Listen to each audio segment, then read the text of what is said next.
السلام عليكم ورحمة الله وبركاته. كل سنة وانتم طيبين وبألف خير. رمضان كريم عليكم وعلى كل اللي بتحبوهم يا رب، وينعاد عليكم بالخير واليمن والبركات. النهاردة هعمل معاكم كنافة بالمانجا، اقتصادية وسهلة وبسيطة.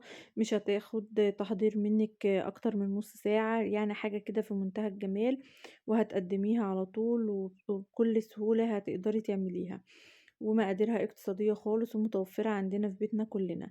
اول حاجة كده ندخل على المقادير بتاعتنا. اول حاجة معايا ربع كيلو من الكنافة، زي ما انتم شايفين كده كنت حطاها في الفريزر عشان اما اطلعها كده واعملها تتفك معايا بكل سهولة. ممكن اضربها في الكبة بتاعتي، ممكن اقطعها بالسكينة، ممكن اعملها بايدي كده زي ما انتم شايفين، وهي يعني ايه بتتفك معايا بايدي بكل سهولة، مش بتاخد وقت خالص زي ما انتم شايفين كده.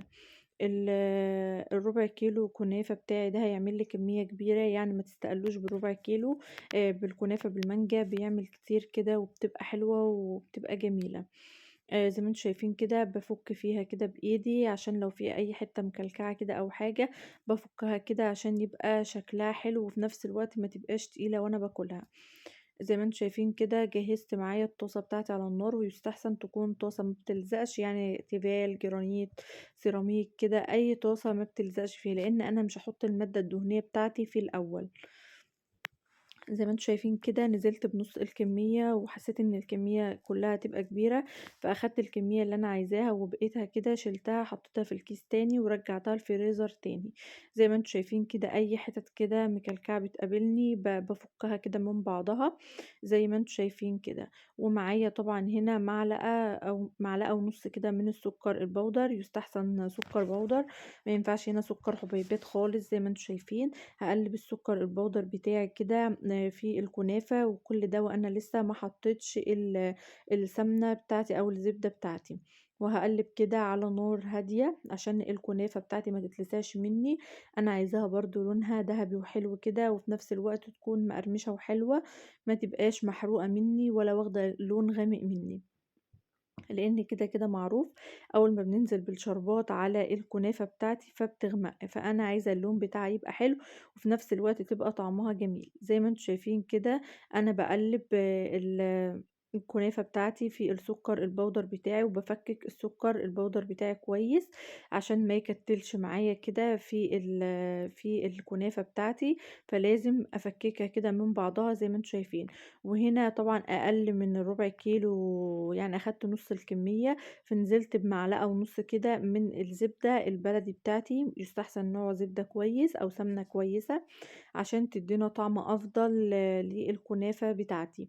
زي ما انتم شايفين كده عملت فتحة كده يعني من الطاسة كده ونزلت بيها، ما نزلتش على الكنافة على طول، لازم اسيح السمنة بتاعتي. خدت كده في جنب من الطاسة وسيحت فيها السمنة بتاعتي زي ما انتم شايفين كده، واول ما ساحت قلبت الكنافة مع السمنة كده زي ما انتوا شايفين، وافضل اقلب فيها كده عشان اتأكد ان الكنافة كلها اتغلفت بالسمنة، ما يبقاش حتة فيها سمنة والحتة التانية لا.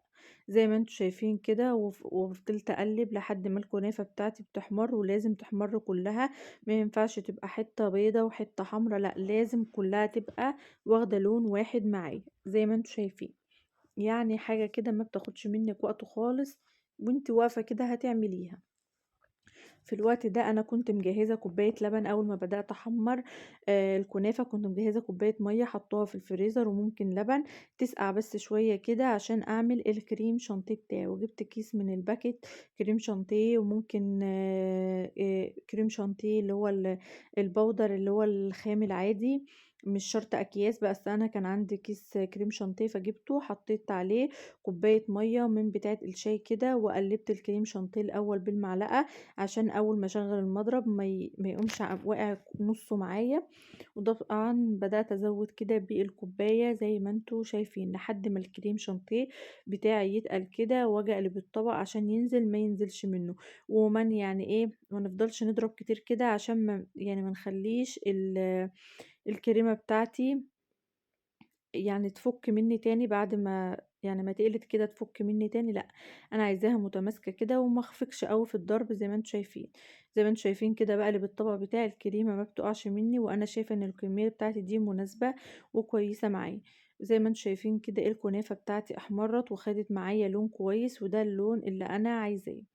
وطبعًا مجهّزة الكاسات بتاعتي، ممكن تعمليها في بولة بايركس كده، صينية بايركس عندِك كده كلّها، بس أنا كنت حابة أقدّمها كده في بولات وكاسات كده زي ما أنتم شايفين. جِبت كده معلقة وبدأت طبعًا آخُد الكمية بتاعتي المناسبة في كل بولة بتاعتي أو في كل كاس معايا زي ما أنتم شايفين كده. وطبعًا ما شاء الله الكمية دي هتعمل لي حوالي 5، 6 بولات، يعني هتكفّي معايا كويس أوي. باخد كده الكمية المناسبة بتاعتي في الكاس بتاعي، وطبعًا باسيب يعني مسافة كبيرة عشان أعرف أعمل بقية الحشوات بتاعتي زي ما أنتم شايفين. أنا طبعًا ممكن في الوقت ده تحطي على الكنافة بتاعتِك عسل نحل، أو ممكن ما تحطيش خالص وتسيبيها كده، بس أنا باحب أحط كده معلقة من الشربات التقيل، معلقة واحدة بس، يعني تبقى مسكّرة معايا وفي نفس الوقت ما تبقاش مسكّرة أوي، يعني إيه أحس إن هي طرية شوية ما تبقاش ناشفة مني أوي. وبعد كده جهزت معايا مانجاية كده كنت مفرّزاها، المانجا دي بافرّزها كده الواحدة بوحدتها للحلويات والكيكات والكلام ده، أمّا المانجا اللي بنعملها عصير باقطّعها كده وبافرّزها. دي بقى إيه باقطّعها كده بتبقى حلوة، المانجا اللي هي النعومي دي بتبقى للحلويات بتبقى حلوة أوي، زي ما أنتم شايفين باقشّرها معايا كده بالقشّورة بتاعتي، وباقطّعها معايا كده زي ما أنتم شايفين. مانجا كده قشرتها وغسلتها، وطبعًا والقشر بتاع المانجا الصفرا دي مش بنرميه خالص، بنستخدمه تاني في وصفات تانية زي ما أنتم شايفين كده. عملت كل الكاسات بتاعتي بالسكر وحطيت الكنافة بتاعتي في الكاسات زي ما أنتم شايفين. ما شاء الله المانجاية بتاعتي حوالي أصلًا كيلو إلا ربع أو نص كيلو كده، ما شاء الله عملت لي كمية كبيرة. وهاقطّع طبعًا المانجاية بتاعتي مكعبات زي ما أنتم شايفين كده. المكعبات اللي أنتِ حاباها، مش بتبقى بايظة منّي ولا أي حاجة خالص. أنا باحب أحط المانجا بتاعة الحلويات الواحدة بوحدتها كده، وبتبقى مانجا معيّنة، مش أي مانجا تستخدميها للحلويات.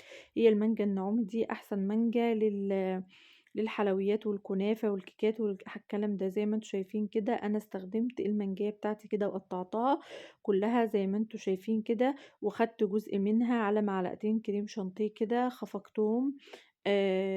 في نفس الوقت يعني عايزة أعمل كريم شانتيه بلون المانجا، وفي نفس الوقت أعمل طبقات، طبقة من الكريم شانتيه بالمانجا وطبقة من الكريم شانتيه سادة كده، وبنفس الوقت تبقى طعمها غنية كده بالمانجا، وتعمل لي أدوار كده في الكاس ويبقى شكله حلو.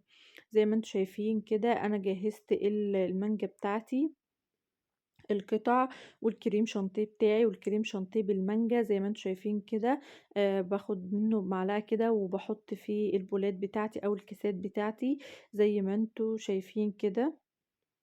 وطبعًا الكنافة بتاعتي اللي تحت ثابتة معايا خالص مش بتتهز ولا بتطلع لفوق مع الكريم شانتيه، لإن أنا حاطة عليها سكر شربات فهي مضبوطة جدًا. وكمان عايزة أغرّقها بالمانجا فباحط قطع مانجا كمان كده قبل ما أحط طبقة الكريمة التانية. وهاجهز معاكم كاس تاني زي ما أنتم شايفين كده، وأخلّص كل الكمية أحط الكنافة تحت وبعدين الكريم شانتيه بالمانجا، وبعدين كان باقي معايا يعني معلقتين من الكنافة كده باحط تاني. وابدأ طبعا اخد من الكريم شانتيه كده واحط فيه البولات بتاعتي زي ما انتوا شايفين. كنافة اقتصادية وسهلة وأقل من ربع كيلو، هتعملي كمية كبيرة وهتأكلي حبايبك كلهم منها.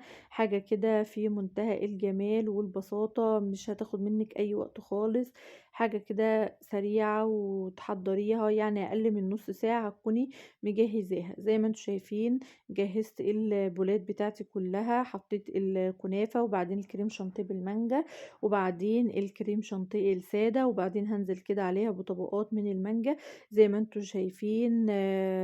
شكلها حلو، ولا محتاجة أصلا جل تلميع تحطها من فوق ولا محتاجة جيلي. احنا عايزين كنافة بالمانجا اقتصادية وسهلة وبسيطة.